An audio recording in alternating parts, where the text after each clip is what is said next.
SBI AMC का IPO open होने वाला है इस वीक में। अगर हम डेट की बात करें तो 14 से लेकर 16 जुलाई के बीच में ये आईपीओ ओपन होगा।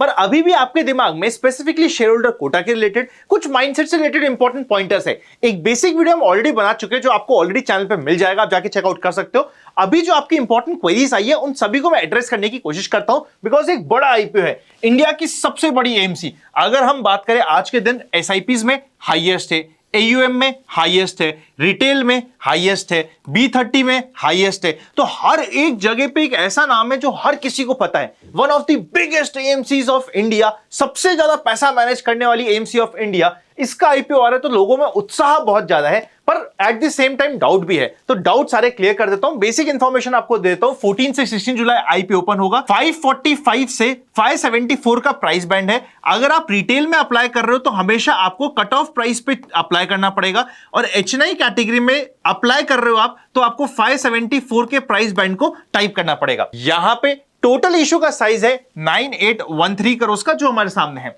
सबसे पहला इंपॉर्टेंट डाउट, एप्लीकेशंस कैसे अप्लाई होगी। यूजुअली हम क्या कहते हैं, अगर आपने एक पैन से दो एप्लीकेशन लगा दी, मतलब आपने रिटेल में अप्लाई कर दिया और आपने एचएनआई भी लगा दिया कि यार चल मेरे पास पैसा बहुत ज्यादा है, पैसा ही पैसा है, मैंने रिटेल भी लगा दी, एचएनआई भी लगा दी। अगर आपने गलती से ऐसा कर दिया तो आपकी एप्लीकेशन ड्यूअल एप्लीकेशन में अपफ्रंट रिजेक्ट हो जाएगी, अलॉटमेंट आपको कभी मिल ही नहीं सकता है। कई बार लोग ये गलती करते हैं, फिर बोलते हैं कि हमें कभी अलॉटमेंट नहीं मिलता है। अगर आप एक ही नाम से दो एप्लीकेशन अप्लाई कर दोगे तो ये अपफ्रंट ही रिजेक्ट हो जाती है।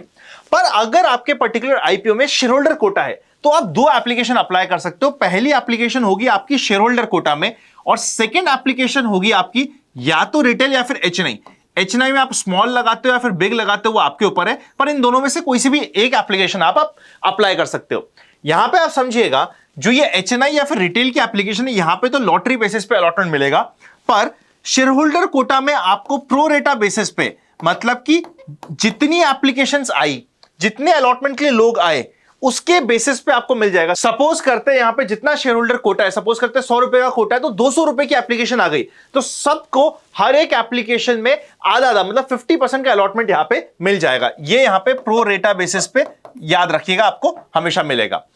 ऑल्सो शेयर होल्डर कोटा में अगर आपको अप्लाई करना है तो सबसे अच्छा तरीका क्या होता है, 338 शेयर्स होते हैं, जिसको मैं एक्सप्लेन भी कर देता हूं। अगर आप रिटेल में अप्लाई कर रहे हो तो आपको 1 लॉट के लिए अप्लाई करना है, क्योंकि अगर आपकी कैटेगरी रिटेल, स्मॉल एचएनआई या फिर बिग एचएनआई ओवर सब्सक्राइब हो जाती है, जिस तरीके का माहौल बन रहा है इस आईपीओ के अराउंड, ओवर सब्सक्रिप्शन होना बहुत हाई प्रोबेबिलिटी है। अगर ओवर सब्सक्राइब हो जाती है तो उस पर्टिकुलर कैटेगरी की लोएस्ट इतनी रिक्वायरमेंट होती है, सिर्फ आपको इतनी एप्लीकेशन में फाइल करना होता है। फॉर एग्जांपल स्मॉल एचएनआई में आपको 14 लॉट्स के लिए और बिग एचएनआई में आपको 68 लॉट्स के लिए अप्लाई करना होता है।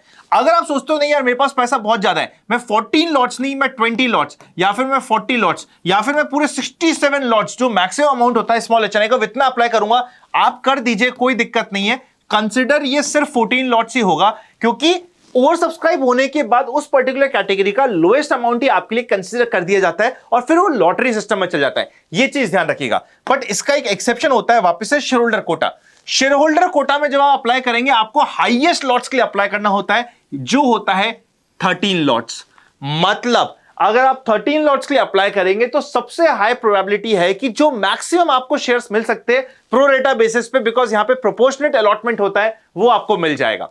अब सपोज करते हैं किसी के पास पैसा कम है, बोले कि मेरे पास लिमिटेड पैसा है, मेरे पास 5 नाम है, तो मेरे को क्या करना चाहिए, क्या मेरी प्रायोरिटी होना चाहिए। नंबर 1 प्रायोरिटी आपकी होनी चाहिए शेयर होल्डर कोटा।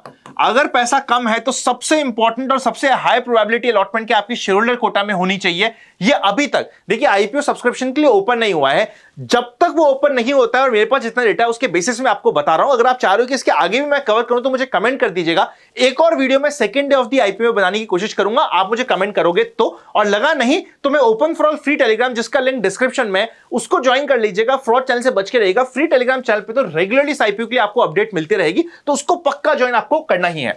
सबसे अच्छा होता है आपके लिए शेयर होल्डर कोटा, ये नंबर 1 कैटेगरी हो गई है। नंबर 2, अगर आपके पास पैसा है, सपोज करते हैं मेरे पास है इतना पैसा कि मैं बिग एचएनआई लगा सकता हूं, तो मेरे लिए बिग एचएनआई कैटेगरी हो जाएगी। और सपोज करते हैं मेरे पास पैसा नहीं पूरा हो रहा है बिग एचएनआई के लिए, या बहुत कम पड़ रहा है, तो मेरे लिए रिटेल कैटेगरी भी ओके हो जाएगी। बट यहां पे एक ही लॉट है तो ऑब्वियसली आपको अमाउंट जो मिलेगा सिर्फ 14-15 हजार का अलॉटमेंट मिलेगा, तो बहुत कम हो जाता है। और सबसे खराब कैटेगरी आपके लिए हो जाएगी स्मॉल एचएनआई की, बिकॉज यहां पे तो पूरा इंडिया, पूरा भारत लगाता ही है, और ये सबसे खराब कैटेगरी रहती है। ठीक है, अब नेक्स्ट बात कर लेते हैं पीई रेशियो की, वैल्यूएशंस की, बिकॉज ये हमने बात कर ली कि हमारे लिए किस तरीके से एप्लीकेशन लगेगी। दो एप्लीकेशन लग सकती है, मतलब एक आप शेयर होल्डर कोटा लगा सकते हो, उसके अलावा आप एक रिटेल या फिर स्मॉल एचएनआई या फिर बिग एचएनआई, जो भी आपका माइंडसेट होता है आप लगा सकते हो। मेरे हिसाब से या तो आपको रिटेल या फिर बिग एचएनआई पे फोकस करना चाहिए। वैल्यूएशन की बात करें तो ये आईपीओ आ रहा है 38.12 के वैल्यूएशन पे।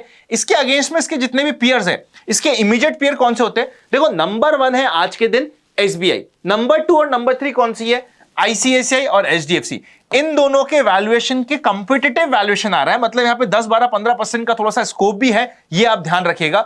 और ये नीचे वाली एएमसीज कंपैरेटिवली थोड़ी छोटी है, बट ये जिस वैल्यूएशन पे अवेलेबल है, for example Aditya Birla UTI, इससे रफली 20% के एक्सेस वैल्यूएशन, 10 to 20% का एक्सेस वैल्यूएशन ये डिमांड कर रहे हैं। ये हमारे सामने वैल्यूएशन का कंप्लीट गेम हो जाता है।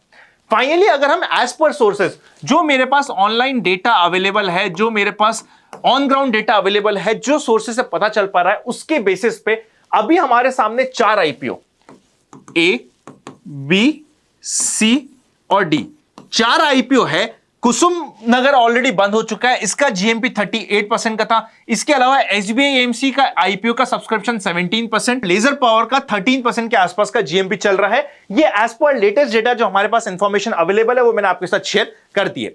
वीडियो अच्छा लगा, इंफॉर्मेटिव लगा तो लाइक कर दीजिएगा। नए हो चैनल पर सब्सक्राइब करके बेल आइकन क्लिक करते जाइए, क्योंकि काफी लोग सब्सक्राइब नहीं करते तो वीडियो कई बार मिस हो जाते हैं। ऑल्सो आपके पास अगर डीमैट अकाउंट नहीं है तो फ्री डीमैट अकाउंट ओपनिंग्स आपको डिस्क्रिप्शन में मिल जाएंगे। Happy learning and I will see you very soon. एक इंपॉर्टेंट वीडियो भी स्क्रीन पर आ रहा है, चेकआउट कर लीजिएगा।